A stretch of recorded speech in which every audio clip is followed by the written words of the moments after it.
Hello everybody, my name is Ian Kirkpatrick. I'm an author, idiot, and loin streamer, and today I'm going to do a counterbalance to the illegal tropes video that I did a couple weeks ago, and there will be another illegal tropes video. I just don't know when it will be. However, I am collecting more illegal tropes, so if those are the kinds of things that you like, make sure that you're paying attention to the channel. But today we're going to do tropes that I actually enjoy, because I promise I don't hate everything. I promise I know exactly what I love, which is what the real problem is I go into things and I'm like, I know exactly what is going to tickle my pickle, but nobody is freaking doing it. Anyway, before we get into that though, a couple of things. Number one, if you enjoy what I do on this channel, please remember to like, share, and subscribe for more. Number two, if you would like to be featured on the channel, check out the links down in the description below. Number one way is through Lamai, where it is the monthly prompt contest here on the channel. I give you a prompt. You answer the prompt however you see fit, as long as it's, you know, within the rules. And then on the first Monday video of the month, it is the community feature. The second way is if you're an indie author and you've got a book out there or a book coming out, submit your first chapter and the cover. They will be read here on the channel, and hopefully that will help more readers discover your work exists, because that is what the Mondays are all about. And then number three, if you would like to read any of my books or support me in any way, they're available at any of your favorite places to get books.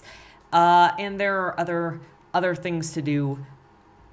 I feel like I should be mentioning Subscribestar and the Teespring, but I also feel really bad doing that. So, but there are ways in the description, but also you could read my books. And so there's all of that. Now we're going to get into the beautiful tropes that will make me love, possibly, what you're doing. You have to do them well. These things being included in your book does not necessarily mean that I will love it, but I love when I see these things in the way that I love seeing them. And I can't promise you exactly how that is. I just know when I see it and I'm like, freaking yes. So number one trope that I would like to mention is freaking berserker mode, boys.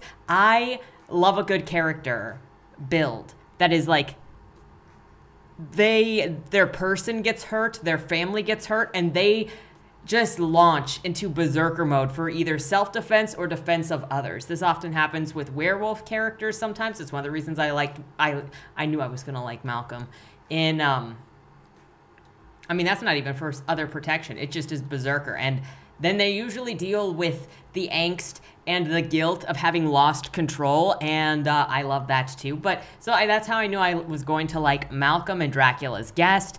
I know that in Dying Light 2, you have kind of the zombie berserker mode going on for Aiden, and so when I find that berserker mode with the male characters specifically, that happens with Jason in Eve the Awakening, and I love that Jason had a berserker mode. Look, I know that some people really hated and critiqued Eve the Awakening for Jason having a berserker mode, but I love the berserker mode when it is done in the way that I like it. And so, beautiful chef kiss. Number two is, I don't know how really to describe it. It is the reason for the shirt today, which, you know, we are representing my man's construction company, but it is trope number two. It's the big heart, the kind of beat down man with the big heart. It says sort of fuck it, but there is so much freaking heart in that man, left in that man, and I hurt for him. Malcolm was this kind of character. Majima is this kind of character. I don't know how I knew that Majima was going to be that character, but from the second that Abigail sent a gif with him in it, I was like, this character, I know that this character is one of my favorites, and guess what? I don't have control of my life anymore. That's how much it is with this character, specifically Majima, because he just fits like all of it. But I love that big-hearted, beat-down character, kind of says fuck it. Also, they're usually like that Heart of Gold style character that might be kind of a jerk, but they're squishy on the inside. I know he's kind of a killer, but you know, you look at Zero and he wasn't really squishy. He wanted to get back into the Yakuza, but he's also got so much heart. He takes care of all of the girls. He always comes back to help people. His whole thing, and with this whole thing being like, as long as you're happy, he is constantly serving. And oh my gosh, he and Hitomi are so perfect together. Okay, moving on. Contrast is my number 3 favorite trope. I love opposites attracting. I love pitting opposites against each other, specifically in when I do comics or stories or whatever with my best friend Sam, who we've been writing together for 10 to 15 years, more than 10 years, but less than 15 years. There's a range, 10 to 15 years. We always end up creating opposites by accident because we just have personalities that just do that magnet thing automatically. So we end up creating characters that contrast. And some of them include Parrish and Bellamy, who are from our magical demon world situation that we created.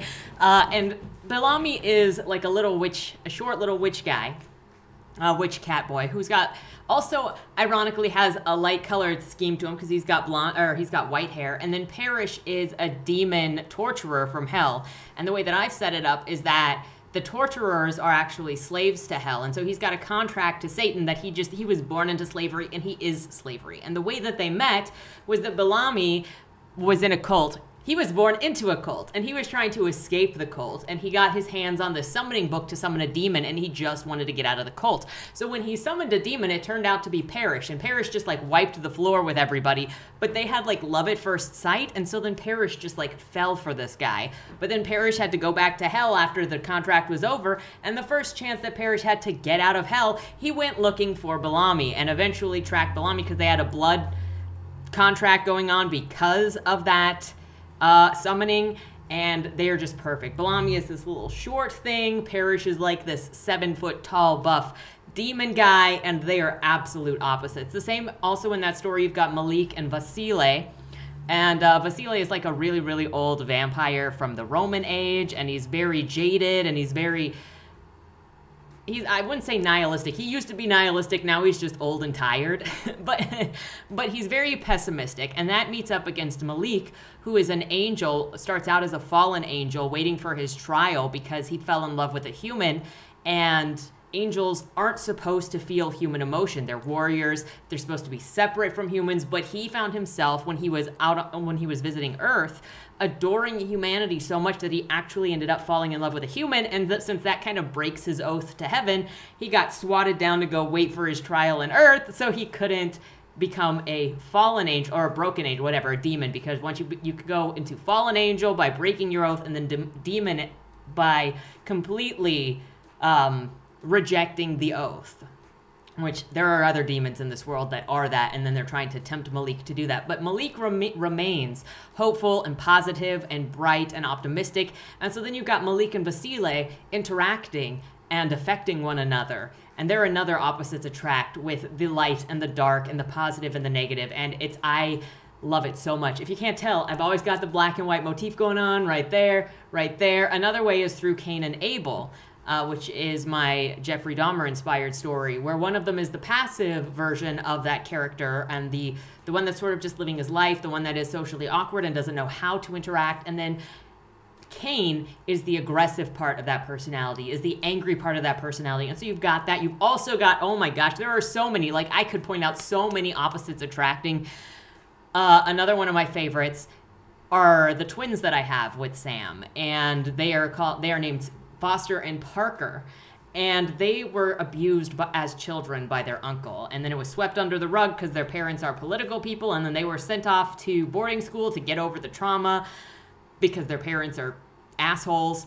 And Parker eventually developed hyposexuality, where he kind of just rejects all of it and doesn't want anything to do with it, and also became very artistic, or is just a very artistic person. He does drugs and to escape the pain. He also got into a car accident that messed up his back, which also got him addicted to painkillers when he was a teenager. They're 17, 18 when the story starts, but he got addicted to those kinds of drugs. He also does pot, he does harder drugs, and he is very much a free spirit.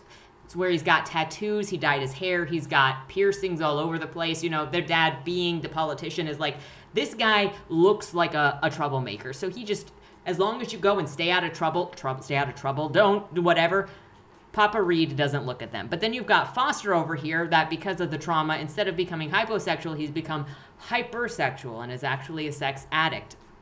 And so he also has a personality that is people-pleasing. Like he instinctively just continually wants to people please. Even with when their uncle comes back, he is just a people pleaser, even though it makes him really nervous. And so you've got the opposites in their personalities, where one is completely free and the other one feels enslaved, and the other to his own desires to serve that he can't stop, and his own desires to have sex that he can't stop. And so their story becomes how they have to help each other, and how much they love each other and care about each other, while also not acknowledging their own problems, and their physical appearances are also opposite. So while Parker went super artistic and has all this expression all over his body and his dyed hair so they don't look the same, Foster still looks like his normal self with his short, neat blonde hair, and he is very tidy and he is very controlled, to the point that I would say that he's also kind of anorexic, because he very much controls his food intake because he can't control a lot of other things. So he overly controls that. So he's a little on the thin side. So there is so much contrast in a lot of what I do. Another example that is in a published work that is out right now is through Jan and Blake in Boom Boom Boom, where Jan is kind of the country bumpkin out in the middle of nowhere, very innocent boy, very idealistic boy, versus Blake, who is the city girl, who is kind of skeptical and realistic and spunky and rebellious. And so then those two powers meet, and they learn from one another in very different ways. So I love doing that sort of contrast and seeing that sort of contrast where they not only play on each other, but they affect each other. And I know that Monty is doing this with her book too, and so I'm so excited to see her series be built, because she is going to be brilliant, you guys. So then the next thing that I'm going to talk about, I could talk about characters forever. The next thing that I love to see in stories is where setting is a mood or a character of its own. And this is something that you'll see in a lot of my works too, is I like to make the location basically like a character itself. So if you look at Baltimore has so much setting and so much mood to it and so much personality to it that is also often referred to sort of like it is its own person. And I do the same thing in Boom when we're talking about DC, and Nida and Dead End Drive does the same thing, where the house itself that they are in has its own personality, and it drives and brings in different sorts of people. So I love when setting and mood are used to outline or highlight themes or character, and so much attention is paid to how that setting inspires character or inspires the lives of these people in the same way that your parents or your friends and families would influence you as a person. So do the settings. Often I think setting currently gets ignored because a lot of people want to get straight to the character or straight to the action or straight to the smut, and they don't necessarily respect setting anymore. At least not in a lot of what I'm reading, but I've also read a lot of books that are trying to be movies. And so that sort of thing is set by the scene designers and the directors and the film. And so then obviously it's going to get skipped out on when it is in a book, if the author does not really care about that sort of thing. The next thing that I love seeing in books is a naive or innocent person or an outsider learning the truth about the world that they are coming into and coming to terms with it. This is also something that you'll see in a lot of my works. You'll notice that a lot of the tropes that I love are stuff that's also going to appear in my works because, of course, it just sort of happens that when you like something, it's going to appear in your works. And I have noticed this very specifically in pretty much everything that I do solo. So like if you look at Dead End Drive, you've got Kelly, who is 14, who is coming into the truth of what adulthood means inside of this estate during this night of murder between everybody. If you look at my novels, Bleed More, Body More, Joey is coming to the realization of the mythological and the paranormal that is on top of Baltimore, and exactly how that influences the history and the future of everybody who is alive. The past never gets out from underneath the present, which then creates the future. And you see her waking up to exactly the reality that she's living in throughout the entirety of that series. If you look at Boom, Boom, Boom, Jan is being forced into a situation where he has to recognize what society is around him and what people really are. It says, like, I like to describe him as suicidally idealistic because it's not that he's dumb, and you'll see him rejecting what he sees around him or what seems like really obvious things all around him, and he is kind of naive. But at some point, you're like, you know that this is weird. You know that this is bad. You know that you should be suspicious of this.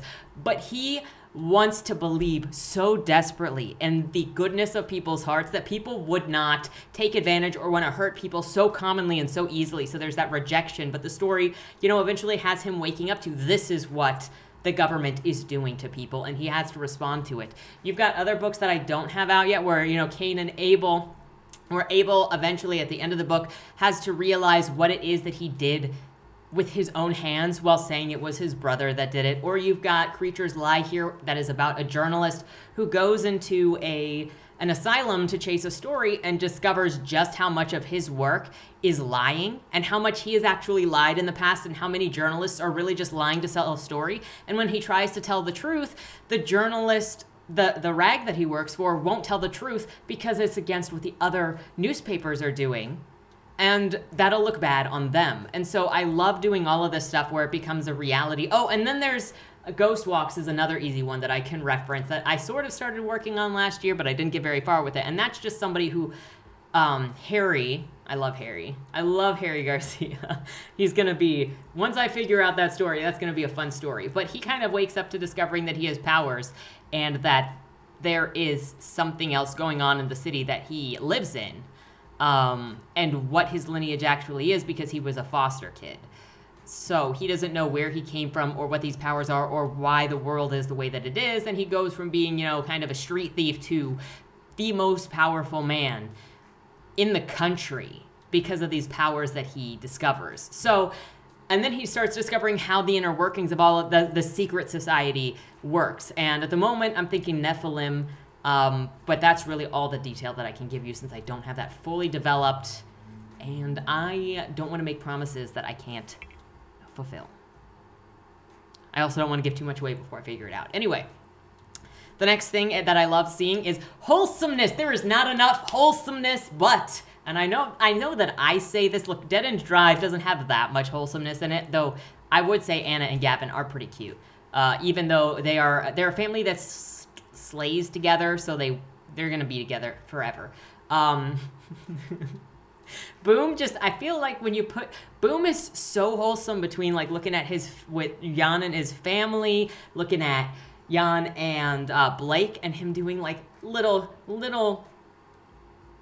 compliments to her or little pickup lines like calling her a glowy. I don't know, I think it's cute. And then you've got a lot of stuff with Joey where it's more wholesome in the ending. The beginning of the book, the first book, is rough. If you you really actually have to look at the whole of the series, and things do get better in the third book, but that's where a lot of the wholesomeness really is, because that's Joey getting into a really better spot. But where the wholesomeness really comes out for me is through all of the Yakuza fic with Hitomi and Majima, and it is so cute. I love when wholesomeness just works, and it is a happy moment, it is a real moment, it is characters that actually love each other instead of constantly abusing each other, and then we're given this abusive relationship that we're supposed to say they love each other and vote for and cheer for, and it's disgusting. So, you know, I am totally okay with not always torturing people, with not always angsting people, and with people being comforted and getting better and having moments where they're actually in love or they love people or they care about people and not everybody hating each other. What I also really love with Hitomi is the friendship that she has with Naoki and how sweet that is. And then the friendship that she has with Nishiki because of the friendship with Naoki. And then you get to their children and there's even more wholesomeness somehow mixed in with this Yakuza drama, which is also there. Anyway, again, you get me on the characters and I will talk about my characters forever. And I cannot say enough how happy I am whenever I find really cool and awesome writing partners that just work out. And Montana has been a blessing in my life to meet last year, and to be able to create with, and to be able to see her grow as an author and her work on her stuff also. So I could not be more happy. Even if I only met one other person that I really click with writing-wise, like on an intimate level writing-wise, in the last 10 years, I can't think of anybody else. It's been Sam, and now Monty is in that group of creative partners that I would trust to do full projects with. It's amazing to find a person with that kind of chemistry. So then number 7, I love things tying into other things. But when you can set something up early on or somewhere that then plays into something else, probably like in reference with like Bodymore, where the river turns into the river Styx turns into regret, which turns into the ghosts that come up and start killing people and creates this haunted past of just a city of blood. And then it carried over into being 3 books when initially I thought that was only going to be 1 book. But the story didn't end, and so being able to set things up that then tie in later and have more meaning later on, I love that so much. Oh, we could also do like, if you've got characters in a contained place, characters that exist not just to feed the plot, but that act and feel like they live in that place. I love that as well, because there are so many books out there where it feels like the characters only exist in order to serve the plot or to say something about the characters so that the reader knows, as opposed to them existing and having a life outside of the characters that are being talked, or the main characters that are being talked about. I love that extensive build in the universe. And it doesn't have to go on forever either. You don't have to put a whole lot of detail. It's just this feeling that when they come on, they've got other things going on and they exist outside of bolstering the main character, you know? Like if you look at Jag, or Wayland, or Donnie, or Stone, or Casey and Ralph, all in Bodymore. They all have things that are not related to Joey. And then when they come in, you could see them interacting. I especially love recently, having worked on Bodymore 3, I love seeing the interactions between Stone, or Detective Rocky, whatever, and Casey, because it's so much of the history that they have together and how much world there is outside of whatever Joey has going on. And so I love stuff like that that ties around and you can do that sort of thing. Number 8, concurrent timelines. So I love, concurrent timelines are trippy and I love them when they're done really well. Majora's Mask is such a cool game, specifically because you can relive the same 3 days and go to different places and see what is going on in those different places. And also stuff like Majora's Mask actually makes me feel bad to play sometimes, because I know bad things are happening in some places and I'm not there to stop them from happening. So these people are like suffering, and then you go back in time and then they suffer again when you know that you could have prevented that, but you were doing this other thing so you couldn't do that thing. But it is so cool to see concurrent events happening and how different people are affected by the same thing and what people are doing at the same time. It goes back into the last thing I just said, where things tie into other things, and so you experience this much bigger world than what is just in front of you, and it's really cool to get that perspective. Number 9, look, despite how I feel about Shadow of the Conqueror and some other things where people are super OP, I actually really like the Chosen One or the special character trope if it's done well. I liked Eve with her being a special one. I also referenced Dying Light because I was playing Dying Light and reading Eve at the same time, so I really associate those together now. I'm sorry. But I really like the Chosen One, having a purpose, having a responsibility, having to learn how to use those powers, and having a purpose for them, as opposed to just like being a super OP. I also really, really like there being restrictions and penalties and flaws that affect that Chosen One's purpose or desire or powers or whatever they're trying to do. But I really like the Chosen One if you can write. Number 10, scrappy and or lower class underdog stories. I write a lot of those as well. Like if you look at Kelly, he was a street kid. If you look at Joey, she's a lower class person. If you look at Boom, Yana's from a poor country, just working as a store stalker in the only shop in town while his dad is still a minor. It's with Ghost Walks. You've got Harry, who is a foster kid, who is a thief. And so then I do a lot of these things where it's somebody in the lower class who then kind of moves up randomly in the class or gets involved or has a broken family. I think Cain and Abel is one of the few that is not actually a lower class, but he's middle class. And that's more about family anyway. But I really like those underdog lower class stories, and that's kind of a perspective that I handle a lot more of. Probably because I have more experience with that than anything in the upper class area. I don't know. That's just where I am comfortable. And as a half step in that, because I sort of just mentioned it, but as like a 10-point A or 10-point B, whatever, I love moving the lower class out of, or a lower class underdog character out of their usual environment and thrusting them into one that they are less familiar with. So that's what happens in Ghost Walk when Harry gets moved up to the upper class after he discovers his power in this secret society, and now he has to figure out how to cooperate in this while he's also now one of the most powerful people there is, and he doesn't understand his importance. So it is a Chosen One, and it's a thrusting lower class to upper class. Whatever.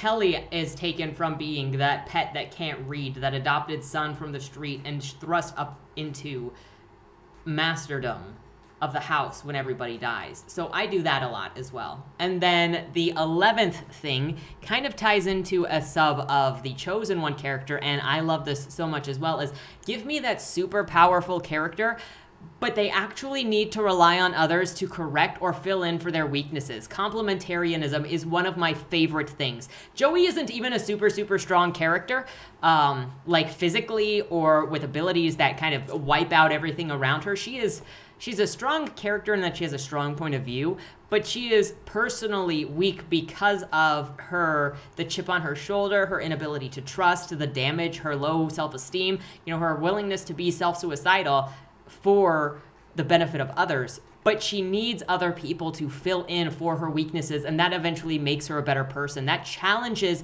her point of view on herself and her point of view on the world, and I love that about her specifically and the Bodymore series, where everybody in her life comes in and shows her something that highlights one of her weaknesses, including Rocky, who makes her reevaluate her feelings about the police because he actually bothers to build a relationship with her after all of these issues she's had with authority figures.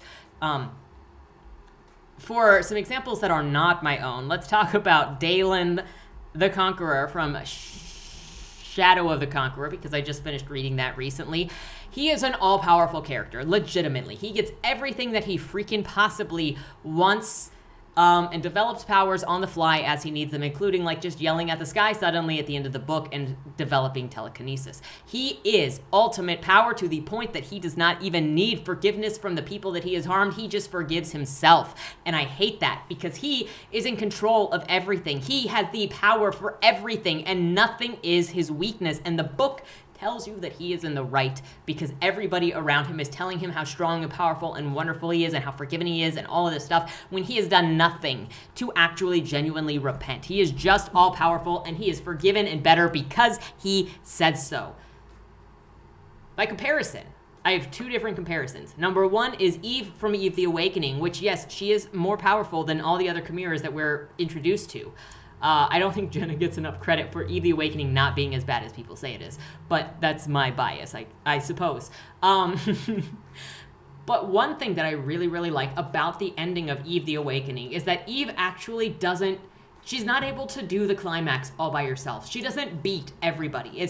Throughout the book, she's built this team of people between JJ and Sancho and Percy and Jason, and they all have to go to this alien hive together. And each one of them is necessary in order to get Eve to the final room where she can blast that communicator down and fight Farron.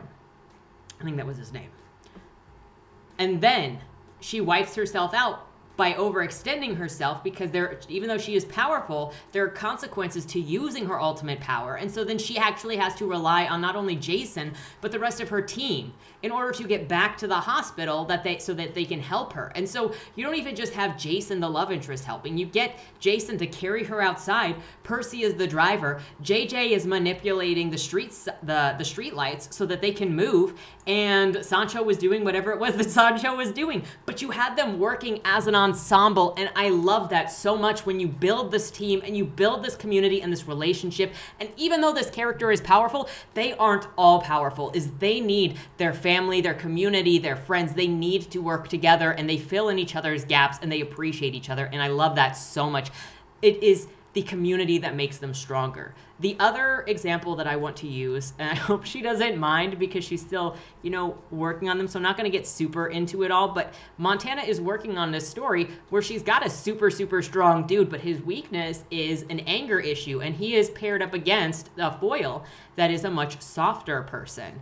And it is that softer side of the other character that is going to help strengthen the Berserker boy, which we're going back to, my tropes. This is going to strengthen the Berserker boy and fill in the gaps for what his weaknesses are, which are losing his temper, which are being unable to think, which are the explosions and the self-hatred that these other people are going to teach you how to love. In the same way that Jag being around a Joey and that Joey experiencing Casey and Ralph teach her how to love and teach her what love looks like and teach her what self-sacrifice looks like for the benefit of others without it being at your own detriment in a way that, you know, Joey's suicidal. Ralph isn't suicidal, but he shows what self-sacrifice and self-service through love actually looks like. And so that's also something that Monty's got going on, where it's strengthening characters through complementarianism by the characters giving each other what they need in order to get stronger through the period of the book. And so I love seeing that. Even if you've got super, super duper strong characters, that's fine. Just give them that foil where they need to rely on somebody else, and those somebody else's give them something that they couldn't get themselves. So this goes back to like how it relates to Dalen, is Dalen could get everything that he wanted, even when we're at the end of the book, near the end of the book, when he does his self-sacrifice by jumping off or falling off of the ship because he died. He gets to the ground, and even the other characters that are thinking of self-sacrificing for him, he doesn't need them because he can just bring himself back to life. He can literally do everything on his own. He doesn't need anybody. He doesn't need anyone's approval, anybody's help, anybody's love, anybody's respect, anybody's forgiveness. He doesn't need anything but himself. And that is one of the things that makes him such a terrible freaking character. Because you can have your almighty character, but you've got to give them weaknesses. And if they forgive themselves and everybody else forgives them for everything that they do, then there are no weaknesses. There is no reliance. There is no level grading in that story. And so that's the difference between super powerful character that's great and super powerful character that's not great. Complementarianism make them need somebody. So that was 11 tropes that I freaking adore. See, look. I'm just smiling. I'm looking at Majima's name on the thing again. I'm just like, these things all just make me feel really good, and I love them. If only I saw them more often. Hopefully someday I'll find some books that I'm like, yeah. I am so particular about knowing exactly what I like. And when it happens, I'm like, it's so good. Anyway, let me know what some of your favorite tropes are down in the comments below, or what you think of some of mine. Are my tropes trashy? Maybe, probably. I don't care. They make me feel good. With that said, thank you so much for watching. Have a great weekend, and don't die. Was that Wayland Cross in the trunk? Do you know, or is that something that's still being figured out? The person in the trunk was not Wayland Cross. Is he in trouble? We don't know who did it, but as the owner of the car, the longer he's missing, the worse it looks for him. Cross isn't a killer. For the last couple of years, the average number of murders in Baltimore has been over 300, and it's been going up. Mind you, that's only whatever the badges count as official murder, and believe me, there are people that don't count when they die. Wayland? If you're down here, tell me. I'm not talking to the badges, I've been looking for you. They found a body in your trunk. Why? Did you do that? To the left, plain black letters read along the wall. You walked in the corridor. Once that ends, you chose the dark is on the right. My vision goes blurry. Flickers black and black and black for longer intervals until I can't see anything at all. I'm not screaming anymore, but my voice echoes back to me. Where the hell am I? You're dead, Josephine. Even smart people do stupid shit sometimes, right?